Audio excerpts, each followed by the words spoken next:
Hello friends, welcome back to my channel. मैं हूं साइदा नफीस और आप देख रहे हैं गॉड इज़ ग्रेट चैनल। खुदावंद के ज़िंदा जलाली और बबरकत नाम में आपको मेरा दिली इस्लाम। मेरा ईमान है कि खुदावंद के फजल करम से आप खैरियत से होंगे। सो आज की वीडियो में हम सीखेंगे कि ज़ना की कराहत क्या है। सो वीडियो को अंत तक ज़रूर देखिएगा और अगर आपको मेरी वीडियो अच्छी लगे तो लाइक और सब्सक्राइब ज़रूर कीजिएगा ताकि आपको मेरी नेक्स्ट आने वाली वीडियो सबसे पहले मिल सके और आप अपने ईमान को खुदावंद पर और ज़्यादा मजबूत और पुख्ता कर सकें। सो चलिए चलकर शुरू करते हैं अपनी वीडियो को और सीखते हैं कि ज़ना की कराहत क्या है। बाप और बेटे और उल-कुद्दस के नाम आमीन। यशूअ बिन सरा की किताब उसका 23 बाब 21 आयत से लेकर 38 आयत तक। आदमियों में से दो किस्म के आदमी बहुत गुनाह करते हैं और तीसरी किस्म के गज़ब को खींच लाते हैं। शहवती रूह एक जलती हुई आग है, वो बुझेगी नहीं जब तक कि फ़ना न करे। जो आदमी अपने ही बदन में हरामकार है वो बस न करेगा जब तक कि आग जल न उठे। ज़नाकार के लिए हर रोटी मीठी है, वो गुनाह करने से ना थकेगा जब तक अंजाम ना आ जाए।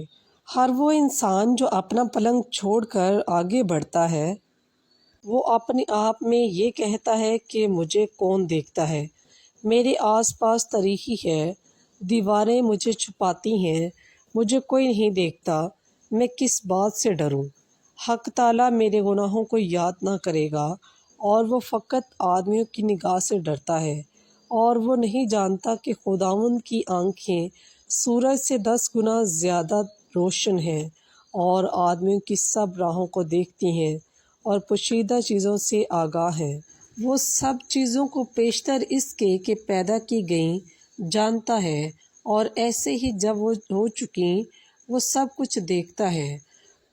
बस ऐसा शख्स शहर की गलियों में सज़ा पाएगा और जहाँ वो गुमान न करे वहाँ पकड़ा जाएगा और वो सब की निगाह में काबिल तनफ़्फ़ुर होगा क्योंकि उसने खुदावंद के खौफ को ना समझा।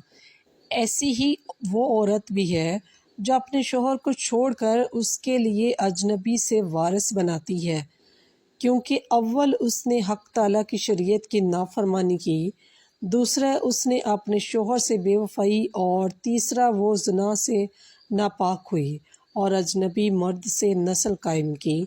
बस ये औरत जमायत के सामने लाई जाएगी और उसकी औलाद उसकी सज़ा में शरीक होगी। उसकी औलाद जड़ न पकड़ेगी और उसकी शाखें फल न देंगी और उसके बाद उसकी याद पर लानत की जाएगी और उसकी फजीहत नहीं मिटेगी। और बाद के आने वाले जानेंगे कि खुदावंद के खौफ से कोई चीज़ अफजल नहीं और खुदावंद के हुक्मों की बजावरी से कोई चीज़ शीरी नहीं। खुदावंद की फरमा बरदारी बड़ी इज़्ज़त है और अय्याम की दराज़ी उससे हासिल होती है। बस पाकलाम के पढ़े और सुने जाने पर खुदावंद की ख़ास बरकत हो, खुदावंद का शुक्र हो। सो मेरे अज़ीज़ों, खुदावंद इस कलाम के वसीला से आपको और मुझे बहुत सी बरकत से नवाजे और हमें खुदावंद अपने हिफ्ज़ व ईमान में रखे ताकि हम इन तमाम बुरे गुनाहों से दूर रह सकें और हमेशा अपनी ज़िंदगी को वफ़ादारी और ईमानदारी के साथ एक दूसरे के साथ बसर करें। खुदावंद ऐसा करने की आप सबको और मुझे भी तौफ़ीक इनायत करे। अपना और अपने प्यारों का बहुत सारा ख्याल रखिएगा, दुआओं में याद रखिएगा। खुदा हाफिज़।